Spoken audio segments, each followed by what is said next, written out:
آپ سب کا اردو سفر میں استقبال ہے۔ ہم نے سبق نمبر 11 پڑھا تھا حال ہی، جو لکھا ہے مولوی عبدالحق نے، اور آج ہم اس کا کریں گے تشریح کا کام۔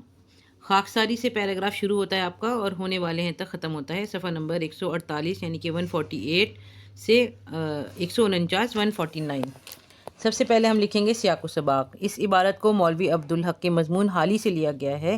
اس سبق میں عبدالحق نے مولانا کی سیرت کے مختلف پہلوؤں پر روشنی ڈالی ہے۔ آگے آپ ہیڈنگ لکھیں مطلب یہ تشریح۔ مولانا میں سادگی اور انکساری کوٹ کوٹ کر بھری ہوئی تھی۔ وہ بڑی عجیب و غریب شخصیت کے مالک تھے، بڑوں کا ادب کرتے، چھوٹوں سے پیار، کبھی بھی خود کو کسی سے بڑا نہ سمجھتے۔ مولوی عبدالحق ایک جگہ لکھتے ہیں کہ ایک بار میں اور مولوی عبدالحمید صاحب حال ہی سے ملنے علی گڑھ گئے۔ وہ ہمیں آیا دیکھ کر ایک دم کھڑے ہو گئے، ہمیں شرمندگی کا احساس بھی ہوا۔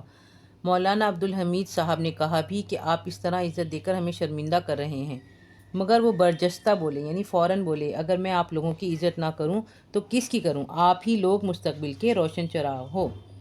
پیراگراف نمبر 2، آل انڈیا سے لے کر کوشش کرتے تھے تک، صفحہ نمبر 149، سیاق و سباق۔ اب ہم یہ بار بار بولتے ہیں نا تو ہمیں یاد ہو جاتا ہے، اسی لیے ہم اس کو دہراتے ہیں کہ یہ اب عبارت مولوی عبدالحق کے مضمون حال ہی سے لی گئی ہے۔ اس سبق میں عبدالحق نے مولانا کی خوش اخلاقی اور مہمان نوازی پر روشنی ڈالی ہے۔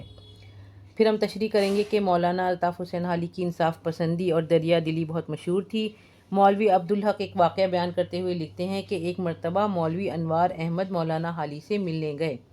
سردی کا موسم تھا، وہ اسٹیشن سے سیدھے مولانا کے گھر پہنچے۔ حالی نے مولوی انوار احمد کا بڑی گرم جوشی سے استقبال کیا۔ رات کا وقت تھا، مولانا نے انوار احمد کی خوب ضیافت کی یعنی خاطر کی اور ان کے سونے کا انتظام کر دیا۔ مولوی عبدالحق لکھتے ہیں کہ رات کے قریب 12 بجے مولوی انوار احمد کو ایسا محسوس ہوا کہ کوئی ان کی رضائی کو چھو رہا ہے۔ مولانا نے جب پوچھا تو فرمانے لگے کہ میں حالی ہوں، میں نے سوچا رات بہت سرد ہے اور یہ رضائی آپ کے لیے ناکافی ہوگی، لہٰذا آپ کے لیے کمبل لایا تھا۔ مولوی انوار احمد بھی ان کی اس شفقت کے قائل ہوئے بغیر نہ رہ سکے۔ مولانا کی عادت تھی کہ وہ مہمان کے آنے سے بہت زیادہ خوش ہوا کرتے تھے اور سچے دل سے اس کی خاطر تواضع کرتے تھے۔ اب ہے آپ کا آخری پیراگراف۔ مولانا حالی انگریزی سے لے کر مستفید ہوتے ہیں، صفحہ نمبر 154 یعنی 154، سیاق و سباق۔ یہ پیراگراف مولوی عبدالحق کے مضمون حالی سے لیا گیا ہے۔ اس خاکے میں مولوی عبدالحق نے حالی کے اخلاق و کردار کی بہت سی ساری خوبیوں کو گنوایا ہے، مطلب بتایا ہے، اور اس کا مطلب اور تشریح یہ ہے کہ خواجہ الطاف حسین حالی کی صلاحیتوں کی بابت مولوی عبدالحق تحریر کرتے ہیں کہ وہ ایک بلند پایہ ادیب تھے۔ ان کو انگریزی قطعی نہ آتی تھی، مگر وہ مغربی تعلیم و تہذیب کی نزاکتوں سے اچھی طرح واقف تھے، مطلب انہوں نے غور کر رکھا تھا، آبزرو کر رکھا تھا۔ اس کا ثبوت ان کی شاعری اور نثر میں ملتا ہے۔ مولانا دوسرے ہم عصر شعراء کی طرح خیالی دنیا کے قائل نہ تھے، بلکہ جو کہتے اور سمجھتے اسی پر عمل بھی کرتے تھے۔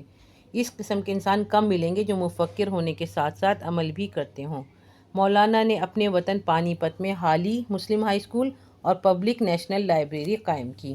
یہ ہو گیا آپ کا تشریح کا کام۔ آگے ہم کریں گے سوال جواب، اور جو آپ کا کام یہ ہے کہ آپ اپنا ہوم ورک کریں اور بہت سارے لوگوں کو، اپنے دوستوں کو، فیملی کو، فرینڈس کو شیئر کر کے بہت سارے اردو پڑھنے والوں کو ساتھ لے کر آئیے، صرف اور صرف اردو سفر پر۔